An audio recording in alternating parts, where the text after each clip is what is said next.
నా పేరు రాజా. ఎగ్జిబిషన్కు వచ్చేసినటువంటి మీడియా మిత్రులందరికీ హృదయపూర్వక వందనాలు. విషయం ఏంటంటే మరి ముఖ్యంగా ఫస్ట్ కలెక్టర్ గారికి మేము హృదయపూర్వకంగా నమస్కారాలు తెలియజేసుకుంటున్నాము. మా ఎగ్జిబిషన్ ప్రారంభంలో కొంచెం ఇబ్బంది ఉన్నప్పుడు ఆ విషయాన్ని కలెక్టర్ గారి దగ్గరికి తీసుకెళ్ళినప్పుడు ఆయన సానుకూలంగా స్పందించారు. సార్, మా దగ్గర 200 కుటుంబాలు మా ఎగ్జిబిషన్ మీద డిపెండ్ అయ్యి ఉంటున్నారు, కాబట్టి ఈ ఇష్యూని మీరు సాల్వ్ చేసి మా ఎగ్జిబిషన్కి పర్మిషన్ ఇవ్వాల్సిందిగా కోరుకున్నాము. ఇప్పుడు కలెక్టర్ గారు సానుకూలంగా స్పందించి ఆ ఎగ్జిబిషన్కు అనుమతి ఇవ్వడం జరిగింది. దానికి గాను మన ఎన్టీఆర్ జిల్లా కలెక్టర్ గారికి హృదయపూర్వకంగా నమస్కారాలు తెలియజేసుకుంటున్నాము. ఇప్పుడు ఎగ్జిబిషన్ విషయానికి వస్తే ఇక్కడ రామ మందిర్ నమూనాని ఏర్పాటు చేయడం జరిగింది. సుమారుగా 100 రోజుల నుంచి ఇతర రాష్ట్రాల నుంచి దాదాపుగా 100 మంది కళాకారులను తీసుకొచ్చి ఈ రామ మందిర్ నమూనాని ఏర్పాటు చేయడం జరిగింది.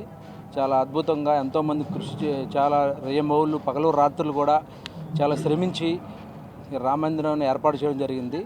ఈ నెల 11వ తారీఖు నుంచి ఈ రామ మందిర దర్శనం అనేది అందుబాటులోకి రావడం జరుగుతుంది.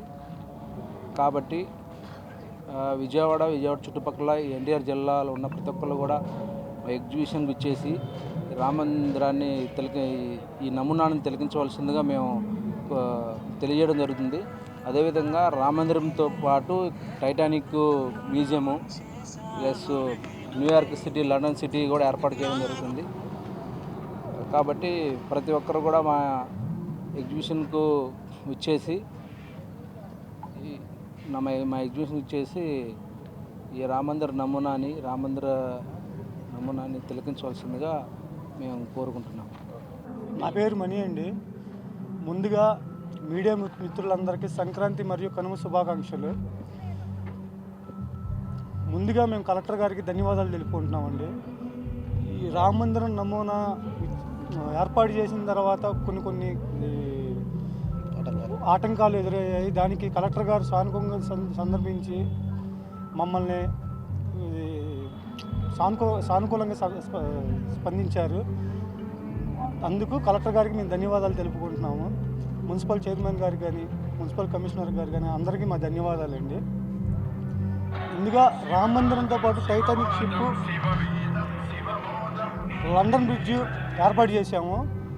అందులో లోపలికి వెళ్ళాక జైంట్ వీల్ కానీ, కొలంబస్ కానీ, టోరా అలా కొన్ని అమ్యూజ్మెంట్స్ ఏర్పాటు చేసాము. అలాగే వివిధ రకాల ఫుడ్ కోర్ట్స్ ప్లస్ షాపింగ్ కూడా ఏర్పాటు చేసామండి.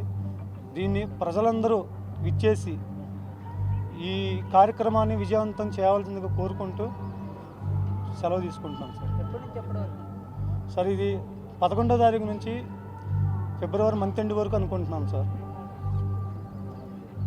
రామ మందిరం సెట్ ఎలా చేశారు మీరు? అంటే నమూనా చేయడానికి ఎలా కష్టపడ్డారు? ఎంతమంది కూలీలు వచ్చారు? నమూనా చేయడానికి వివిధ రాష్ట్రాల నుంచి సుమారు 100 మంది పైన వచ్చారండి. ప్లస్ అలా కాకుండా అమ్యూజ్మెంట్కి కూడా సపరేట్గా ఒక టీము 50 మెంబర్స్ వచ్చారు. ప్లస్ అలాగే టైటానిక్ షిప్ రెడీ చేస్తాకి ఒక 50 మంది వచ్చారు. అలాగా దగ్గర 300 కుటుంబాల పైన ఇందులో బతుకుతున్నాం సార్. స్టార్టింగ్లో కొన్ని అవాంతరాలు వచ్చినాయి, కలెక్టర్ గారు మీకు సానుకూలంగా స్పందించారు. దాని గురించి ఏం చెప్తారు? కలెక్టర్ గారికి మా ధన్యవాదాలు సార్. అంతకు మించి మాటల్లో మేము చెప్పుకోలేము. మేము చాలా ఆనందంగా ఉన్నాం. కలెక్టర్ గారు సానుకూలంగా స్పందించి మాకు ఈ పర్మిషన్ ఇచ్చినందుకు మాకు ధన్యవాదాలు సార్. రామ మందిరం అని ఇచ్చారు. చెప్పు. నా పేరు నారాయణ అండి. అందరికన్నా ముందుగా కలెక్టర్ గారికి నమస్కారం పెడుతున్నాం. ఇది చాలా ఆటంకాలు వచ్చినాయి. చాలా స్టాల్స్ కూడా తీసేయడం జరిగింది. తర్వాత కలెక్టర్ గారి నమూనా బట్టి తెలుసుకొని రామ మందిరం అని తెలుసుకొని రామ మందిరం నాకు తెలియలేదని అని చెప్పి ఆయన స్పందించి ఆయన తెలుసుకొని పర్మిషన్ మళ్ళీ ఇవ్వడం జరిగింది. ఈ నెల 11వ తారీఖు నుంచి అందరికీ అందుబాటులో ఉంటుంది. ఫిబ్రవరి 28 వరకు అని కలెక్టర్ గారు చెప్పడం జరిగింది. కలెక్టర్ గారు వచ్చి చూస్తామన్నారు. ఆయనే సీఎం గారిని కూడా పిలవడం కూడా జరిగిద్ది అని అన్నారు. చూసి అదే ఏ స్టాల్స్ పెట్టారు? సుమారు లోపల స్టాల్స్ ఏమున్నాయి? వివిధ రకాలుగా బట్టల షాపులు, టాయ్స్, అన్ని బ్యాంగిల్స్, అన్ని కాస్మెటిక్స్ మొత్తం అన్నీ పెట్టారు. దాదాపు 200 షాపులు లాగా పెట్టారు. Titanic museum, London city, London bridge, ఇట్లాగే రామ మందిరం. నమూనా మన రామ మందిరంకి ఫ్రీగా చూపించడానికి జరుగుతుంది. మన టైటానిక్ గేట్ టికెట్ పెడతాం. దాన్ని మా ఎగ్జిబిషన్కి వచ్చిన వాళ్ళకి ప్రతి ఒక్కరికి రామ మందిరం ఉచితంగా చూపించబడుతుంది. జరుగుతుంది. ఈ సంక్రాంతి ప్రజలకి త్రిపుల్ ధమాకా అని చెప్పారు.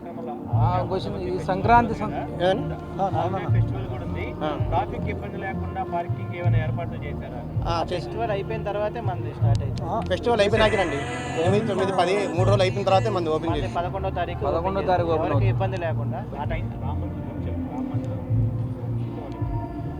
మా రామ మందిరం అనేది డైలీ కూడా పూజలు కూడా జరుగుతాయి, అన్నీ కూడా జరుగుతాయి. కలెక్టర్ గారు దానికి స్పందించి ఒకసారి వచ్చి చూస్తామన్నారు. ఇది మొత్తం రెడీ అయినాక వస్తా అన్నారు. అనేది సానుకూలంగా చూస్తున్నారు అందరూ. జై శ్రీరామ్. విజయవాడ పట్టణం ప్రజలందరికీ పండగ సందర్భంగా కొత్తగా ఆంధ్రాలోనే అతిపెద్ద ఎగ్జిబిషన్ ఏర్పాటు చేయడం జరిగింది. విజయవాడలోనే రామ మందిరం నమూనా మొట్టమొదటిసారిగా భారీ ఎత్తున చేయడం జరిగింది. ఇది విజయవాడ పట్టణ ప్రజలందరూ దీన్ని తిలకించి కొత్త అనుభూతిని చెందాలని అనుకుంటున్నాం. సంక్రాంతికి కొత్తగా త్రిపుల్ ధమాకాగా 3 వెరైటీగా ఏర్పాటు చేయడం జరిగింది. Titanic museum, London city, Rama మందిరం సెట్ నమూనా. రామ మందిరానికి పూర్తిగా ఉచితం, ప్రవేశ టికెట్ అనేది లేదు. మామూలు ఎగ్జిబిషన్ వరకే ఎంట్రన్స్ టికెట్ అనేది. ఆ కలెక్టర్ గారు ఫస్ట్లో దీని గురించి కొంచెం ఇబ్బంది జరిగింది. వేరే విధంగా రామ మందిరం అని సార్కి తెలియదు. తెలుసుకున్న తర్వాత మాకు చాలా సహకరించి మాకు పర్మిషన్ ఇవ్వటం జరిగింది. ముఖ్యంగా కలెక్టర్ గారికి చాలా ధన్యవాదాలు తెలుపుకుంటున్నాం. అదే ఆవకాయ ఫెస్టివల్కి మనకి ఇబ్బంది లేదండి. మనకి 11న ఓపెనింగ్ అండి. ఆ ఫెస్టివల్ అయిపోయిన తర్వాతే మనం ఓపెన్ చేసుకున్నాం. అన్నీ అయిపోయినాయండి. కలెక్టర్ గారు చాలా సానుకూలంగా స్పందించి మాకు అన్ని విధాలుగా సహకరించారండి. బాగా చరిత్ర సృష్టించినోడు ఇప్పుడు ఆ చరిత్రని తిరగరాయబోతున్నాడు. అబద్ధాల గోడల్ని బద్దలు కొట్టి నిజాలను రాగా మీ ముందుంచబోతున్నాడు. నిజమైన వార్తల కోసం వెంటనే డౌన్లోడ్ చేసుకోండి రా యాప్ని.